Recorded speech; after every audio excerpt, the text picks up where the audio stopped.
长姐与太子私会，为掩人耳目，次次都将我带上。可有一回风声走漏，宫里的人匆匆赶来，只抓住了我。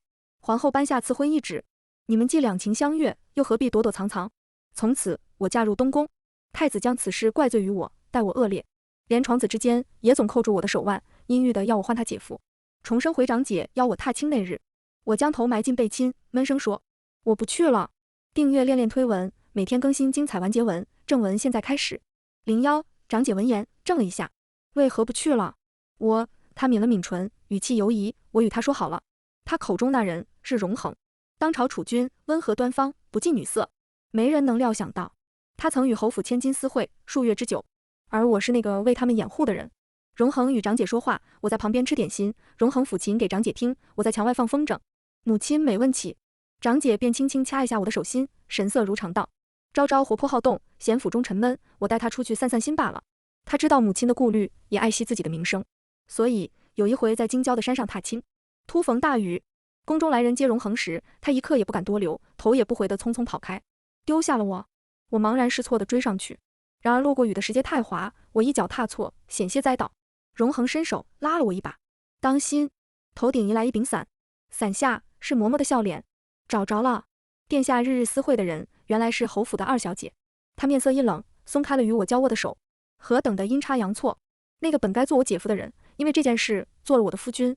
后来多年，荣恒失去了心上人，阴郁恶劣，床子之间总要逼我。我难掩羞耻，带着泪喊了声姐夫，他才会好心的捋一下我如湿的鬓发，埋在我的颈窝间，声音艳足，含糊多情。七妹，世人只知太子对太子妃年少情深，爱重万分，无人知道私底下我有多煎熬。每每回想起，心上总是发颤，羞耻感席卷上来，几乎要令我无地自容。我蒙住了自己的脸，我病了。总之去不了。02，长姐伸手过来，探我额间的温度，脸上滚烫，并不作假。罢了，我留下来照顾你，替你叫府医来。我依旧心烦意乱。那你不去见他了？他轻轻叹了口气。你都不去了，我又怎么好去见他？是啊，长姐有几个妹妹，只有我与她最亲，听她的话，从不多言，也最好遮掩。她那样看重自己的名声，怎么会只身去见荣恒？我翻了个身，闭上眼，只能肯定，往后她与荣恒相会，我再也不会跟着了。我病了好多天，这些天连下了几场春雨。长姐没了出门的理由，就坐在廊下抚琴，琴音凄清，绕梁不绝。母亲猜，她也有病了，也许是相思病症。你知道你姐姐心上人是谁吗？她手持香柱，拨弄炉子里的香料，透过氤氲的雾气看我。原来世事都瞒不过她的眼睛，可我还是说了句谎话，我不知道。母亲笑了一下，听闻太子有个心上人，她时时与他幽会，瞒得极好。皇后私下派人跟了很多次，也没有结果。有什么好瞒的呢？她叹了口气，若家世足够，又得太子偏爱，这桩婚事便是板上钉钉的。我年岁大了，竟不懂现在姑娘的忧虑。我咬了一下唇，因为我也不知道。长姐内敛沉静，知书达理，与荣恒更像是君子之交。她同他说民生，讲道法，偶尔也将话题扯到我身上，说我顽劣不爱读书，让荣恒笑了一下。她偏偏不提婚事。可是我嫁给太子那天，她分明又落了泪，恨恨地跟他说：“你竟娶了她。昭昭是我最疼爱的妹妹，往后殿下不许辜负了她。”荣恒不忍看她，目光隔着盖头落在我身上，低低地应了声好。想来那时她是很难过的吧。母亲继续道：“太子也到了年龄，皇后思来想去，不如成全他们，要在几日后设宴，找出他的心上人赐婚。前世这时候皇后刚刚揪住了我，所以没有这番事。可她不知道，她找错了人。因为这一错，长姐终身未嫁，荣恒对我也多有作践。母亲看着我的脸色，原想着你们去开开眼也好，不过你姐姐瞧着已有心上人，我便为她回绝了吧。”她说着推门出去，我追了上去，急匆匆地说：“不要替她回绝了。”她回眸，一副果真如此的表情。我深呼吸了一番，又补充道：“替我回绝。”她愣了一下，你……她或许不明白，他们郎情妾意，早有首尾，我又有什么躲的必要呢？我不管那么多，今生我不要再嫁荣恒了。03，收到请帖，我才知道，母亲那番话只是为了套出长姐的心意。皇后要知道那女子是谁，并没有给人回绝的机会。太液池畔，芳草青青，天色与水光一片澄明。这是今生我第一次见荣恒，他穿着月白色长服，玉冠束发，眉眼清俊，神色冷淡而从容。任谁也想不到，失去心上人后，他会偏执的过分。长姐攥着我的手，紧张的掌心出汗。他们都说皇后已经知道太子的事了，她会觉得我不知礼数吗？不会，我摇了一下头，娘娘宽仁，并不会因此就看低了姐姐。她长长舒了口气，可不似轻松。荣恒身边也跟了个人，那人青衣束发，倚着栏杆，生得也极好看夺目，只是神情恹恹，似乎对这边的事情漠不关心。看见我才站直了，理了一下未有褶皱的衣袂。长姐瞧他眼生，他是……荣恒嗓音淡然，我的表弟，国公府的世子薛样。你爱惜名声，与我见面，总要多些人才好。万一出了什么事，长姐笑了一下。殿下真是谨慎，从前有昭昭在我身边，这么久都未出差错。有道目光落在我的头顶，未出差错。荣恒轻笑一声，难得嘲讽，你心思纯善，并不知有人有多长远的谋划。我脸上的血色一霎间褪去，原来他也重生了。前世荣恒羞辱我好多回，他不信我踏错台阶是无意为之。你不就是这样的人吗？他指尖擦过我的耳廓、脸颊，落在眼角。从前在你姐姐面前，就用这种湿漉漉的眼睛看姑，蓄意引诱，现在连一声凄媚都听不得。我哭得可怜，他也只捂住我的眼睛，嗓音哑。晚了。那些不堪回首的声音，像太液池的涟漪一样，在我耳边一圈圈荡开，敲得我头晕目眩，几近喘不过气。长姐不解其意，殿下是什么意思？我从他的掌心中抽出手，垂着眼睛，语速很快。皇后都要赐婚了，姐姐就不必多虑，我先去别处了。他微微蹙眉，哎，我提着裙摆，仓皇地迈下台阶，没被他的手抓住衣角。04有多好的花，多好的景，我都没心思看了，蔫蔫地躲在角落里，偶尔应两声别人搭的话。皇后坐在亭子里，听嬷嬷说话。殿下心仪的人确实在此，但奴婢分不清是哪个。分不清？皇后觉得好笑，头上的金钗也簌簌颤动。她素来不接近女子，你只要看她看谁最多，与谁待在一处，便知道了。嬷嬷想了想，她与侯府大小姐待得最久，二人在太液池为了锦鲤，但她看得最多的是别处。皇后轻身，指给本宫看看。我茫然抬头，正撞见皇后落下来的目光，一如前世，她慈爱的目光里掠过一丝惊艳。过来，本宫有话要问你。我坐进庭中，双手放在膝上，拘谨的低眉回皇后的话。她先问了一句家事，臣女是杨信侯次女柳朝宁。哦，皇后了然，让嬷嬷给我斟茶。你见过太子吗？我呼吸微微一滞，有过几面之缘，并不熟人。说话间，石镜旁的繁花簌簌颤动，荣恒修长的手指拂开遮去视线的低垂花枝，露出一双冰冷的眼眸。那道目光轻轻拂过我的脸。不是他，他嗓音冷淡，母后也不必再问了。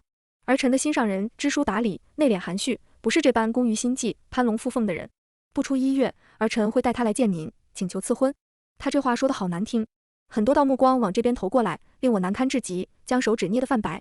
皇后蹙眉，不过几面之缘，你又怎么知道朝宁的品性？妄下定论。荣恒静了一瞬，一时无言。那段不堪回首的前生，他说不了。皇后的指节轻扣了几下桌面。你今日是怎么了？对一个姑娘针锋相对。我瞧她面相极好，看着也是温柔心善的人。那些话往后不要说了。荣恒扯了扯唇角，转了一下手腕上的玉绦，玉绦轻轻擦过手腕的内侧。是，这是他烦心时惯常做的动作。曾经，他把我逼狠了，我也会咬他。牙印在手腕内侧。他上朝常戴玉绦遮掩，多年就成了习惯。05回府的路上，车马轻晃，我伏在车窗边，浑浑噩噩，额头屡次磕到窗棂。长姐伸手过来，垫了块柔软的帕子。我听说殿下对你说了一些不好的话。他说话温声细语，你不要往心里去，我会同他说的。他从前分明也是很温柔的人，最近不知道怎么了，总是瞧不惯你。从前远得快令我恍惚了，以前我活泼大胆，私下里的确是会换姐夫的。荣恒对我也多有纵容，常给我带宫中的点心，在暗中为我摆平许多不顺的事情。我与他道谢，他也含笑。你是他的妹妹，自然要多加照顾。谁曾想，娶错了人，他会变成那种模样。我转过头，静静地看着长姐，许久才哑着嗓子开口：殿下他会变成我的姐夫吗？风吹进车帘，他抬手压住被扬起的发丝，低眉浅笑。我闭了闭眼。姐姐，你会高兴的吧？他又犹豫了，声音渐渐低下去。其实我拖了许久，不过是害怕他日后有3宫6院，怕我应付不了那些尔虞我诈，不知道该不该入东宫。我很喜欢他，与他在一起应该是欢喜的。他总是有很多顾虑，3宫6院，荣恒是没有的。他没有姬妾，对我尚且如此，何况对心心念念的人呢？但我说不了安慰的话，说不了前世，也说不准变数。长姐抚平我皱着的眉头，好了，你近来怎么总是愁眉苦脸的？你有许久未和我说过你的心事了。你有心上人吗？我说，可能会有。这个说法将他逗笑了，他以秀眼唇笑了一阵。为何这么说？就在方才，荣恒走后，皇后安慰了我好一阵。前世今生，她都很喜欢我。说到最后，她道：“太子是与你无缘了，不知道本宫的侄子有没有这个福气。”她示意我看向远处的少年，他如摇林玉树，风尘外物，正是世子薛样。06从宫里回来，长姐也没去见荣恒。她思来想去，不愿意让旁人知道她是个不矜持的姑娘，只是私下里会给她写信。我能理解，她是嫡长女，为了做好表率，向来被规矩束缚，如今很难挣脱出来了。那些信要经我的手送给薛样，再由薛样转交。我和她是皇后做主撮合的，我又不在意名声之类，从不避嫌。一来二去，我们就算熟识了。薛样是少年武将，在宫外总是一丝不苟地摁着腰间佩剑，话一长地少，看起来很沉稳。他比荣恒小几岁，还没有加官。每回取信，他都会给我带些东西。有次是一只如烟似雾的恋花，恋花多生在江南，京城很少。我觉得你会喜欢，随手为你折了一只。我嗅着花，抬眸对他笑了一下。我知道这花生得很高，我要仰头才能看见。薛样抬起手，用手背挡住眼睛，耳廓红了一片。他好安静。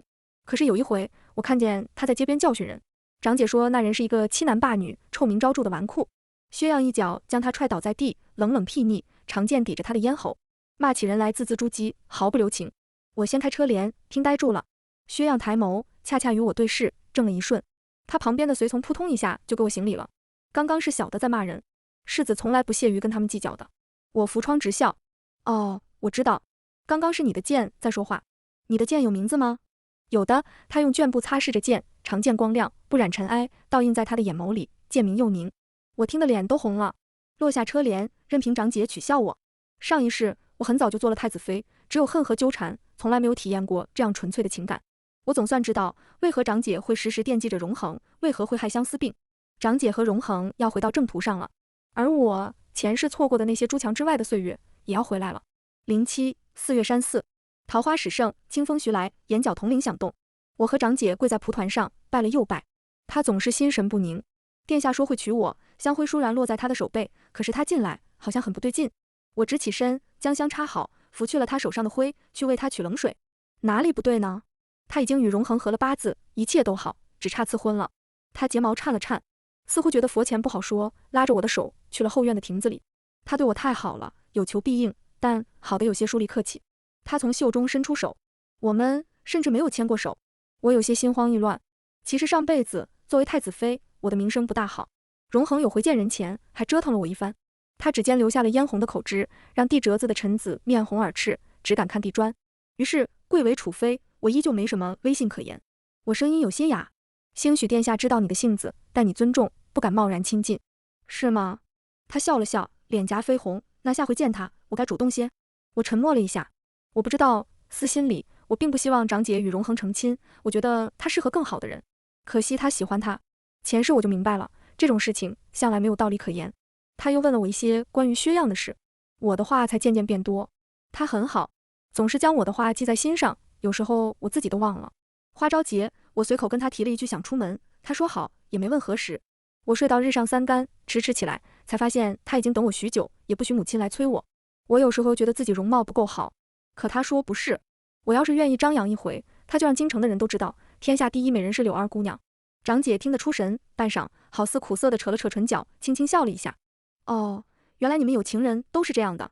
说话时天光渐渐暗了，我以为是待了太久，已至日暮。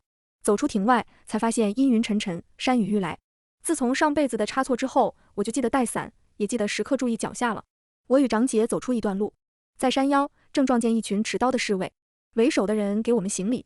太子殿下遇刺，刺客逃入山林，薛世子正封锁此地，待人追捕。08带有东宫标记的马车停在此处。荣恒指尖撩起车帘，面色苍白，目光轻轻掠过我，落在长姐身上。阿元，他很温柔地唤她的乳名，上来避雨吧。他犹豫地看向我，我别开目光，你去吧。他走上前去，荣恒俯身，伸出一只手来扶他，温和体贴极了，但似乎让他难以适从。长姐抿了抿唇，露出一个羞赧的笑。我远远地撑伞站着，低头踢了几下脚边的石子。刺客武功很高强吗？侍卫愣了愣，意识到我在和他说话。不如薛世子，只是狡猾。我静了静，心上的弦突然绷紧了。他会有危险吗？他道：太子殿下是受了些伤，好在并无大碍。不是太子，我咬字清晰，重重念道：是薛样。薛世子，他会有危险吗？雨似乎下大了，风摇动树影，簌簌作响。属下不敢妄言，不过世子武力高强，应该不会有事。我握紧伞柄，突然没有了说话的兴致。哦，长姐掀开车帘，远远地看我，说了些什么，我听不清，走近了，才看见他与荣恒坐得极近。他倚在软榻边，靠着车壁，半合着眼，似乎已无力气。肩上的衣衫被划破了，血迹斑斓，血腥味很浓，并不像只受了点伤。长姐声音温和：“雨大了，你要上来吗？”荣恒的眼睫颤了颤，但并没有抬眼，也没有阻拦。我摇头：“不了，我在外面等。”长姐叹了口气。我走开了，还听见荣恒和他说话。他等什么人？长姐一笑：“心上人啊。他想看见他，就是这般风雨无阻。”09，薛样捉回刺客时，一身都是血。我举着伞，急匆匆地跑上去，脚底一滑，一头栽进他怀里。他扶住我：“不是我的血。”他顿了顿：“我身上脏，应该推开你的。”我仰起头，望进那双异常明亮的眼睛。那为什么不推开？舍不得。他喉结滚动，笑了一声：“我赔你一车新衣裳。”我用帕子擦了擦他被雨打湿的脸。薛样从我手里接过伞，然后把脏了的手帕揣进怀里。他比我高一个头，但伞打得极低，还很歪。我的事办完了，送你回府。我说好，正要去和长姐说，我回头看，他与荣恒都下了车。荣恒身形清瘦颀长，身上盖着披风，脸上毫无血色，声音冰凉：“你送他？”薛样说是。我同表哥提过的。上回表哥不是还问吗？红笺是柳大小姐写给表哥的，桃花笺是昭昭写给我的。哦，荣恒低低地笑了一声，我险些弄错，以为桃花笺也是阿元给的。薛样看着他，静了一瞬，我只觉得他并不上心。长姐向来只爱用红笺，红笺小字，说尽平生意。他的心事含蓄缠绵。他看我一眼，倒也认了，说我这姐夫做的不好了。我闭了闭眼，他坏了姐夫这个好端端的词，每次说都似侠逆。荣恒道：“只是今日不行，刺客未审，你怎么好走开？”薛样怔了一下，审刺客并非我分内之事，我只送他一路，很快便回来。荣恒语气冷淡，不容拒绝，连拒绝的理由都不想了。不行。薛样无法，将伞交还给我。下回见。我仰起脸，对他笑了笑。收回目光时，倏然看到他手背上有细小的伤口，低下头去，轻轻吹了口气。疼吗？你要小心些。他耳朵红得彻底。不疼，是树枝划的。荣恒不耐地拧眉，面色阴郁，再过一刻钟就要愈合了，有什么好问？我没出声，挽着长姐的手，登上侯府的马车。皇后的生辰到了，她宴请了一些命妇与贵女，也包括我和长姐。母亲很高兴，侯府就要出太子妃和世子夫人了，一下解决了2桩婚事。我将头低下去，羞赧至极，不许她再说。长姐在铜镜前梳妆，施尽粉黛，眉眼间却仍有愁容。她攥紧膝上的布料，又松开，像用尽了勇气才把话说出来。我不想嫁太子了。此话一出，母亲愣了一下。为什么？太子乃人中龙凤，连容貌都是京中1等1的。他这样的人不选侧妃，私下里只与你往来，你还不满意吗？长姐深深吸了口气。也许是因为那日我在寺庙中问姻缘，抽中一支下签吧。母亲面色铁青，说她从不信命，便恼怒地离开，让长姐好生考虑。长姐关了门窗，看向我，我被这一眼看得心惊肉跳。我知道了，她声音里掺杂着淡淡的愁绪。荣恒的心上人也是你。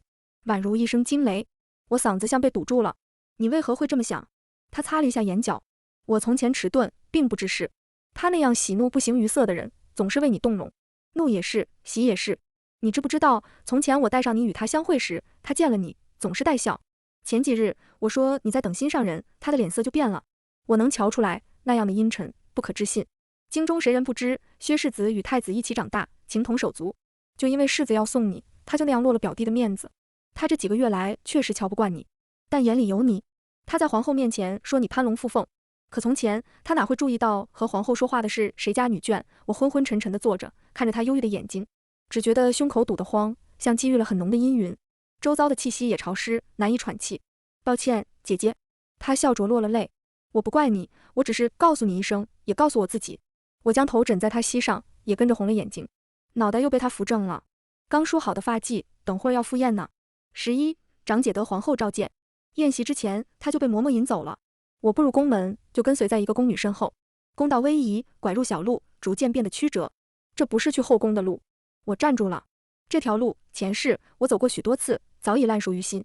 宫女哑口无言，顿了顿，才小声说：“是太子殿下吩咐的。”我僵硬地转身，撞上身后人的胸口，手腕被人扼住了。熟悉的感觉。常年执笔写字的人手指上有一层薄茧，触感略有粗粝。我被猛地拉进了假山里，光线被他挡住了，昏暗得看不清他的表情。荣恒将我抵在石块上，手掌垫在了我的脑后。朝朝，前世今生，他第一次这么喊我，尾音含糊，微微上扬。你不能嫁他。算我看清了，他旧伤未愈，面色苍白，愈显阴沉，不复往日金贵从容。我并不爱他，前世今生都是如此，只是不懂感情，误将知己当作挚爱。我闭了闭眼，只觉得难过，喉头哽咽。那你将我姐姐当成什么了？前世今生，你戏弄了他2回。荣恒一时无言。我会补偿他。他缓缓摩挲着我的手腕，将我带进怀里，抱得很紧。看见薛样抱你，我快要发疯了。他凭什么碰你？你又为何对他笑？我挣扎得厉害，手打到了他的伤口。荣恒轻轻吸了一口气，鲜血渗过衣襟，一片如湿。我短暂地失去了理智，将他推倒在地，声音委屈又愤恨。我从前世就开始恨你了。长姐失望至极，甚至在寺庙里带发修行，发誓终身不嫁了。你却还要那样作践我。你明明知道我对他多有愧疚。我并没有引诱你，是你下贱，基于欺媚。荣恒倚靠在山石边，手上的玉绦撞碎了，墨发凌乱地垂落下来。他半合着眼，胸膛起伏，因忍着疼，呼吸渐重，无意识地摩挲着手腕内侧，声音很低：是我下贱，基于欺媚，夜夜都梦见，难以忘怀。身为一国储君，外人面前光风霁月，有强占妻妹的心思，还不敢承认，想独占妻妹，不许她见人，却恶劣地寻了个借口打压她，将她囚在东宫，是我卑鄙无耻。他似乎疯得更厉害了。我知道母后在今夜就会为你赐婚，可我只要一句话，你便嫁不得薛样。我凝视着他，泪水不自觉盈满了眼眶。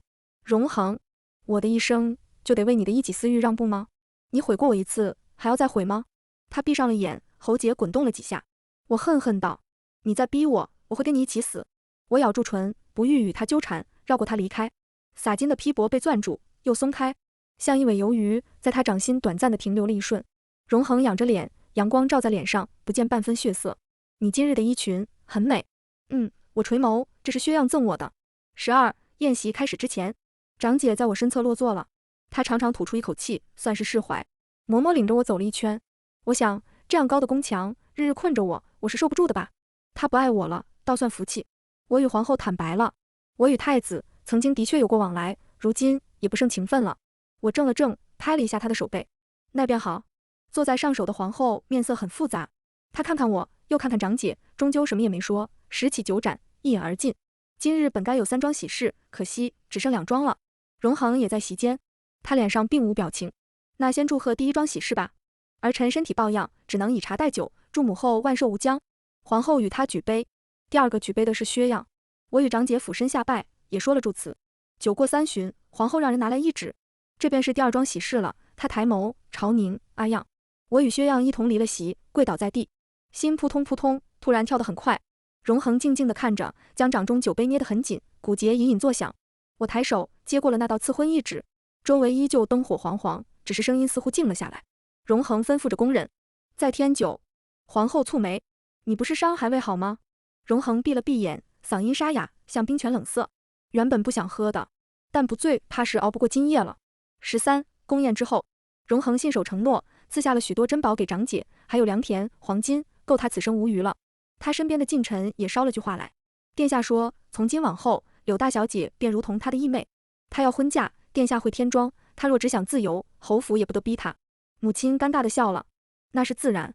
近臣顿了一下：二小姐近来如何？母亲道：家中待嫁，一切安好。其实没有，未婚夫妻在婚前是不宜见面的。